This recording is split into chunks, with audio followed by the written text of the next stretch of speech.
यवतमाळच्या घाटंजीतील पारवा ग्रामसभेमध्ये उपसरपंचांकडून ग्रामस्थाला मारहाण। भ्रष्टाचाराचा आरोप केल्यामुळे उपसरपंच संजय आरेवार यांची लक्ष्मण सुरतीकार यांना मारहाण। उपसरपंचावरती कारवाई करण्याची मागणी। समृद्धी महामार्गावरती दुचाकी वाहनांना परवानगी नसताना देखील एकाचा स्कूटी चालवतानाचा व्हिडिओ व्हायरल। छत्रपती संभाजीनगरमधील दौलताबाद घाटाजवळची घटना आहे। शिर्डीमध्ये कारागृहामध्ये जामिनावरती बाहेर येताच रॅली काढली। रॅली काढल्याप्रकरणी गुन्हा दाखल। शिर्डी शहरातील गुन्हेगारीबाबत सुजय विखे आक्रमक।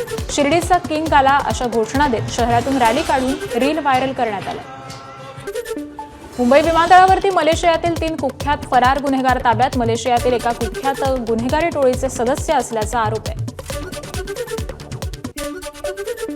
कल्याणमध्ये पोलीस कर्मचारी विलास भागीत यांना मारहाण करणाऱ्यांना राजकीय नेते पाठीशी घालत आहेत। पोलीस बॉईज संघटनेचे पदाधिकारी विक्रांत बेंद्रे यांचा आरोप। भाजप नगरसेवक वरुण पाटलांनी पोलिसांवरती दबाव टाकण्याचा प्रयत्न केल्याचाही दावा केला। रायगडमध्ये महिलेच्या खात्यातील चक्क 15,000 रुपये लुटले। महिलेची मनसेकडे धाव। पैसे लुटणाऱ्या तरुणाला मनसेकडून चोप।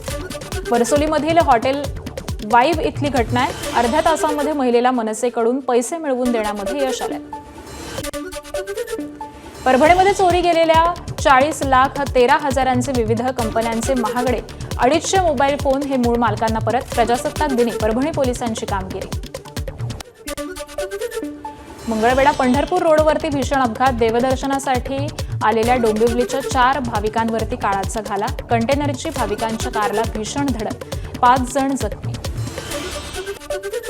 मुंबईच्या मालाड मालवणी परिसरामध्ये घरामध्ये सिलेंडरचा स्फोट। घरातील 7 जण गंभीर जखमी। स्फोटाचं कारण मात्र अद्याप अस्पष्ट।